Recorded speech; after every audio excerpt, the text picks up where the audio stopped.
Now, so America has several minorities, Greek, Armenian, Indian, and so forth. The general tendency is that these minorities actually hold their, social gatherings in away from the mainstream. In fact, even the second generation of those minorities actually do not speak the language of their ancestors. Okay, and that's one thing. The other thing is, see, a song, for instance, you don't have to know the language. It's still a pleasure. All you have to do is go to the opera and you don't know Italian, but you still enjoy it. So to to kind of mark this occasion, I wrote a poem in Hindi that I wanted to share with you all. I also have a paraphrase of it in English that follows. It's, it's a pretty short poem. Okay, so here goes. मुस्कुराहट मैं cycle पर सैर कर रहा था मेरे आगे से एक युवती दौड़ आई सिर हिलाने इशारे देख मुस्कुराई क्षण भर में गायब हो गई उमंग भरी मुस्कुराहट देख नस में खुश गर्मी फैल गया नफासत चाल खूबसूरती मुस्कान मिल त्रिशूल बन सीने में फंसा सैर पर ऐसी भी युवती मिलती हैं जो बिना देख के चले जाती हैं इस पे मेरा उदासीन मन कहता है बेटी चंद साल बाद तुम भी नहीं दिखेगी मुस्कुराते चेहरे से हर इंसान बूढ़ा या जवान मनोहर लगता है तनाव मिटता है दिल फूल खुलते हैं जुट के गुलदस्ता बनते हैं मुस्कुराने की आदि खुशनसीब हैं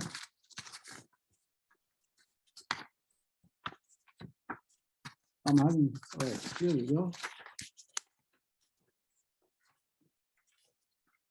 उन पर जिंदगी की हाथ हल्की पड़ती है दोस्त मुसीबत में मदद करते हैं हर इंसान को वो वक्त आता है जब मौत उसे गले लगाता है मौत के वक्त अगर राजन को मिले मौका तो दोस्तों में मुस्कुराते विदाई करेगा Okay, so now here's the paraphrase. It's called Smiles. As I bicycled down the trail, a maiden trotted towards me. I nodded, she smiled, she left me the smile. Oh, she was past way too soon. Her beauty, grace, enthusiasm, three prongs of Shiva's trident pierced my ready bosom. Then there are the damsels that traipse by unseen. To these my indifferent mind says, in a few years you too will pass unseen. A visage, young or old, sparkles with a smile. A flower blooms, tensions dissolve amid other smiles. Soon there is a garland of flowers. Fortune favors the habitual smilers. Bestirred by life's roller coaster less. Smiling faces attract more friends, help, comfort till hardship ends. Death's loving embrace brings oblivion, time and place not by us chosen. If Rajan is aware of his passing, he would smile to his to friends' party. Okay, that was those two points. Now the third one, my granddaughter, when I read a poem to her, she said to me, she says, but Tata, it doesn't rhyme. Okay, so just for that, I wrote a very short one that goes like this. What rhymes with rhyme? Oh, my darling one, once upon a time, the first bell sounded its first chime. A rhyme, a rhyme, a rhyme, a rhyme. A clay pot was the ancient bell prime. Its sounds perhaps a trifle too rhyme. It was, after all, just baked rhyme. Metal wrought bells with notes sublime, notes awaken, devotees at prime, notes sad, glad, inviting, all in rhyme. Metal bells are now the paradigm. Thank you. Thank you, Raj. Well, I have been pulling out old stuff because it's January, and then most of my diaries, I start off with January. January's filled up, and then February maybe 2 things, and then nothing for the rest of the year. So I went through my January things, and I wrote this in 1974, and I was trying to stop drinking. So this is called Forgetting. In every crystal goblet, there is a face. Sometimes the eyes are teardrops, which glide across strands of crimson hair. In every forest pool, there is a face, a fine brocaded satin with lips of beaded lace whispering. In every antique window, there is a face. Hands reach out to caress its flowing, flaming cheek. Yes, Rachel, I took your crystal goblet, your forest pool. I broke the antique window. I stood before you with you so that I might have what only my mind had seen with nothing in between. And now, not even you. All right. The first thing I'm going to read a couple things. But the first thing, I wanted to say thank you to Leopoldo for publishing this on the Breathe Everyone website. This is the first poem that I have ever published in any capacity. So thank you for that. It's called Arcs. It's got a couple epigraphs at the top. I have no mercy or compassion in me for a society that will crush people and then penalize them for not being able to stand up under the weight. Malcolm X. The arc of the moral universe is long, but it bends towards justice. Martin Luther King Jr. These statues are in the way, and ugly, frankly. Limbs stick out at odd angles, perpendicular to crushed bodies, penalized, unable to bear the weight of the arcs on my shoulders. My name is not Noah. That is my friend who built bongs from Gatorade bottles in high school. My arcs are long and heavy, moral and chaotic, broken, and breaking my arms until Radius and Ulna break skin. I will continue to bear the weight in the 25th hour of the day when justice will meet entropy, shatter, and rain glass dust, angleless, in inundation against time to clear these ugly statues with bands of color, replace them and their ugly histories with prisms.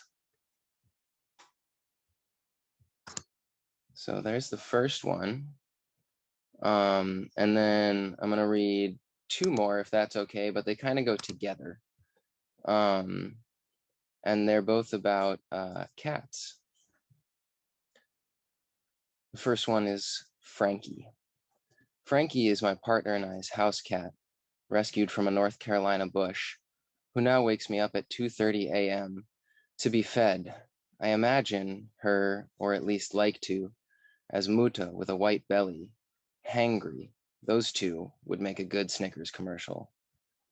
And willing to fight for food, although when she eats, she purrs. She'd kill, I think. Some of her chirps convey murderous intent. Or at least a toy bird with pink wings attached to a string with the appearance of a kindergarten art project. She misses us when we are gone and purrs upon our return. Shiva. Shiva is a house cat belonging to a good friend, old and skinny enough to see her ribs.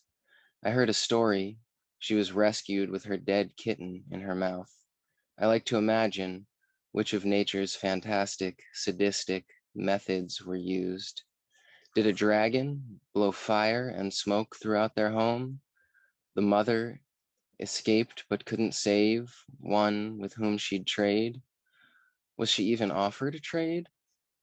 Or in that moment, were the gods silent for once? In the evening, she carries a sock in her mouth.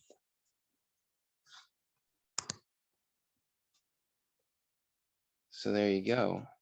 Thank That's, you. Arcs and Frankie and Shiva. Sure.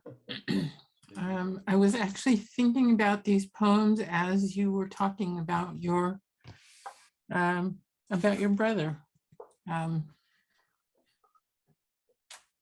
So yeah, the first poem's called Now That's Courage. And it's a poem I read at the beginning of winter every year. Winter comes and stores fill with moms and dads buying bundling for their tots. Snow shovels join studded tires, galoshes, umbrellas, gloves, and woolen scarves in their escape from storeroom racks. In Maine, auto batteries wear cozies. In California, surfers don wetsuits. Bundle, cover, shelter, nor'easter, wind chill, whiteout take over the weather reporter's lingo. While I explore every way to get warm, the trees get naked. Leaf by leaf, they shed their protective, sun-receptive leaves to meet winter skin to skin, scrawny branches uplifted in courageous defiance. Made fearless by their knowledge of time's cyclical promises, they release. The second poem is, if I can find it on my screen, is called Prequel.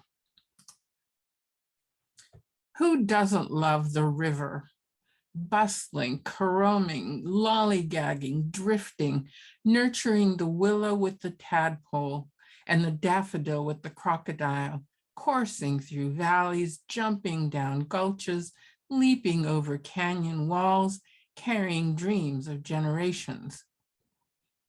But who is it that loves the blizzard, stopping us in our tracks, impeding commerce, inconveniencing our daily plans, adding snow to the mountaintops, building frozen lakes that nurture headwaters until spring's warm breath sets them free to become the river? And then finally, Spring Blossoms. Recognize the fallow time when nothing happens above ground as earth feeds seeds in darkness and earthworms turn detritus from the active seasons into mulch and peat and dirt. Does the seed despair of the blackness that surrounds it? Does it fear transformations happening within? Is it aware there is possibility in its future? Can it tell what it will become? Then comes that violent moment.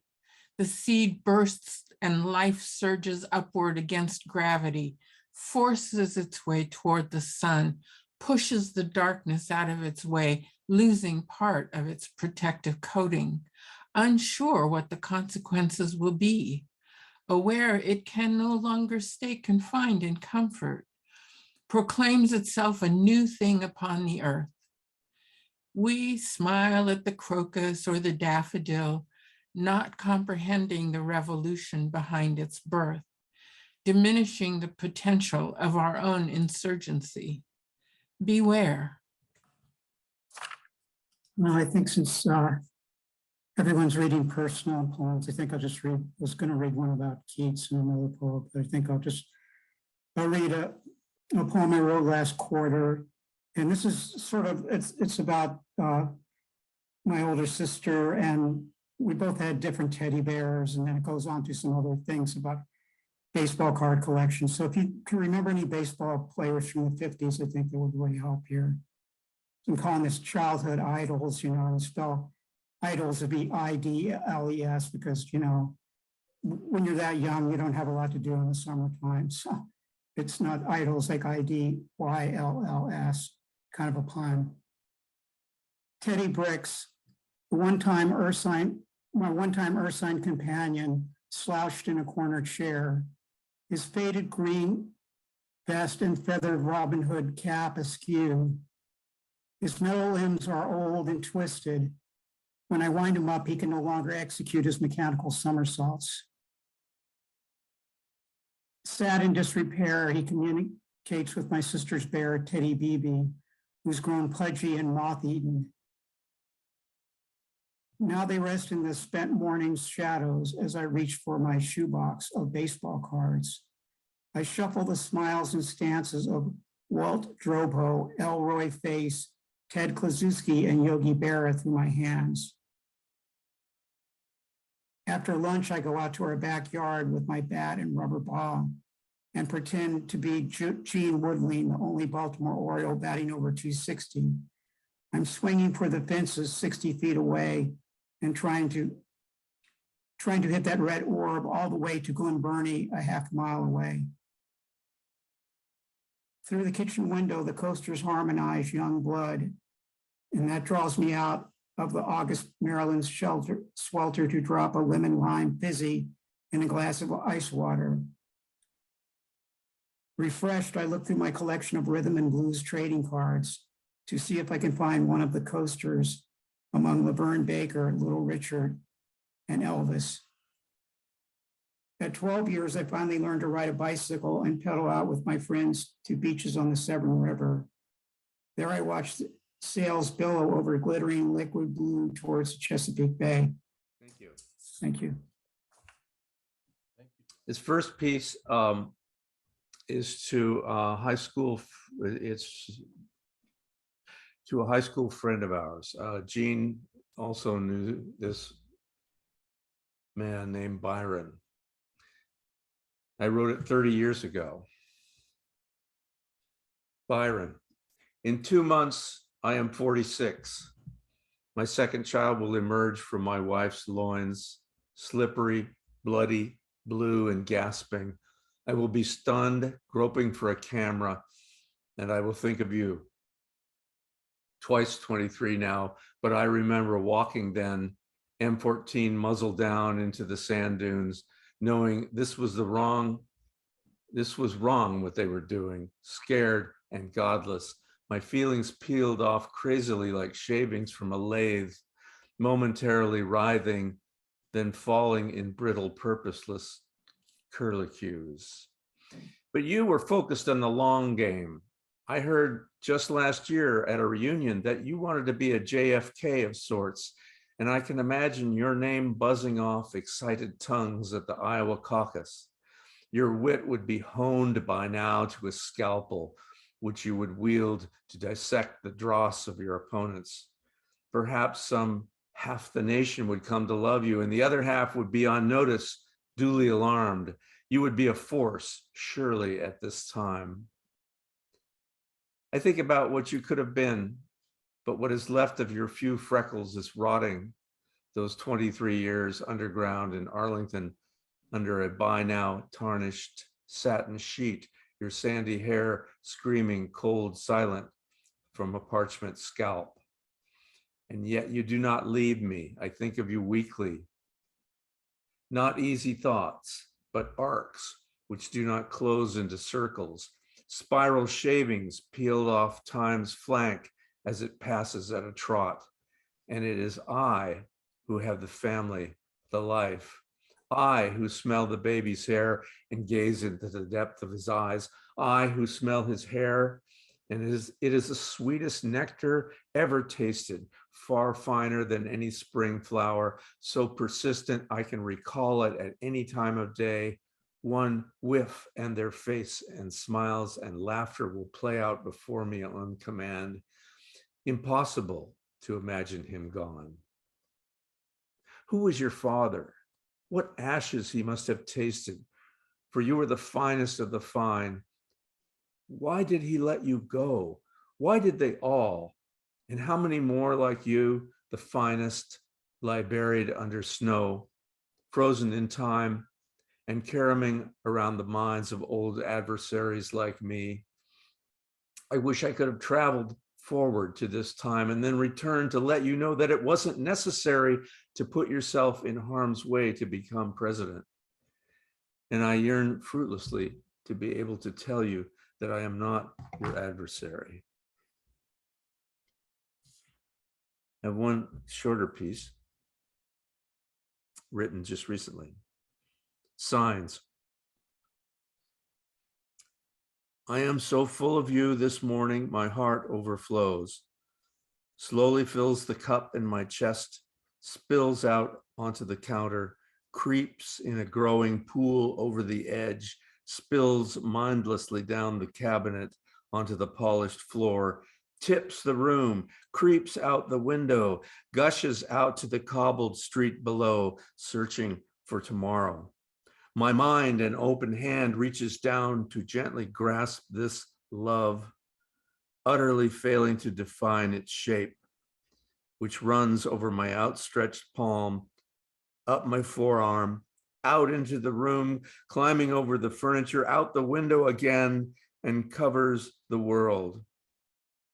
I take these signs to mean that I am in love with you. Space is yours. Okay, there's a couple of poems that I wanted to read at the thing today, and I've had a lot of reflection, like everybody else, sitting around the house, and I noticed that some of the people look like they're about my age, and it is weird how you start remembering your childhood. That seems to be where a lot of us seem to go. And my mother just passed away, so I've been having these memories of Denver, where I grew up as a boy, and these are just a couple, some memories of Denver, Colorado, where I grew up as a boy. Okay, so there was this one situation where we had kind of things were a little bit up in the air, as they were, you know, with some of the young couples at that time, and we bought some appliance or something. There was this huge giant cardboard box that was left out on the lawn, and I think I was about 5 or 6 years old, and I remember climbing into it and thinking, this is so amazing. And then I'll just read you what happened. That's all I remember, is climbing into the box, and then the next thing I knew, I woke up in my bed in the morning. So it goes like this: the giant cardboard box. A huge brown cardboard box was left on our lawn when I was about 6 years old. I climbed inside to explore and hide in its safe papyrus smell. A strange sleep overtook me as I was hidden from the glare of life. As I slept, everyone was looking for me, terrified I had disappeared. I was told they called and called for me, but there was no answer. Silence in a dream of enclosure where a motionless air encircled me.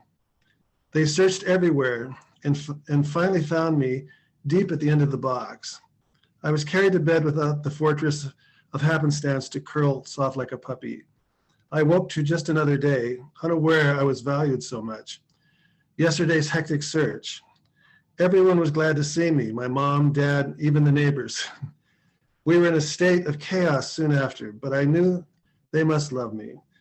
In that summer of ruin, I knew we had a home. I knew the moon and the sun held us always for all the days to come. The hot rain of summer and the plum trees saluted me as every day bore a moment of eternity. So that's that. And this one's a little bit longer. I'll shoot through it. A lot of imagery, but this is a lot of sort of memory that just came in pieces. And I'm a pretty fragmented human being anyway, so thank God I don't write novels. But this is poetry, I guess. So the title was Wintry Raven Black Nocturne Basement Bio. Forgettable calendar dates. Winds of dry and ice, chill and snarl. For bodies to die in, wishing it to be so. Images of time and space by the singing irrigation creek. Real old time plastic army men in model cars. I'm going back, remembering where I came from. A long rock gravel road, a small boy, waiting for a distant dust plume, signaling daddy's home. My cherub brain's reality, a child needing to imprint a car. Summer thunder clouds erupt a hot rain show. Ecstatic front yard sinkhole, immeasurable glee. A warm pool to dream safety and play. Burnt grass, red tinted sun blades flattened by play. Nervous son and dad embrace the bright fatigue of 1956. A white stucco home with green trim covered with daddy long legs. A chicken yard fence with wild rhubarb and random asparagus spears. White stained plywood shelves stacked with seeds. Busted fertilizer bags, frosted in the winter doldrums. Crabgrass and tumbleweeds and the wood sidewalk porch. A Sears washer by the fluorine well sits motionless. Someone put a cat inside the empty glass circle. Dark thoughts of the well. First dark thoughts of the well-guarded child. Rock fights in the field across the road. Let's burn the field down. We'll need matches. Then the fire trucks will come. I will be seen. My beloved field, forsaken, saved by candy red lorries. One day, my brother drew the solar system in the hot Denver sun. Dragging his stick in the dusty, hopeless yard, we pitchfork sacks with chemicals by the driveway, restless, bored, needing something or someone to notice the stars. One night, Dad and friends arrived in their cars and trucks to slaughter our 500+ chickens. They began to put the peering heads under their work boots. Then, squeezing the wings and legs firmly like a football, they stepped down hard and ripped their heads off, drunk and laughing. Up close and personal, as the summer moon watched. Hot light extension cord, hot water smell of ripped feathers. Manhood arrived in darkness of purpose, not the last time. Our pet rooster, Casey Jones, went missing. Inside joke. Soon after, we board an airplane to rainy town nowhere.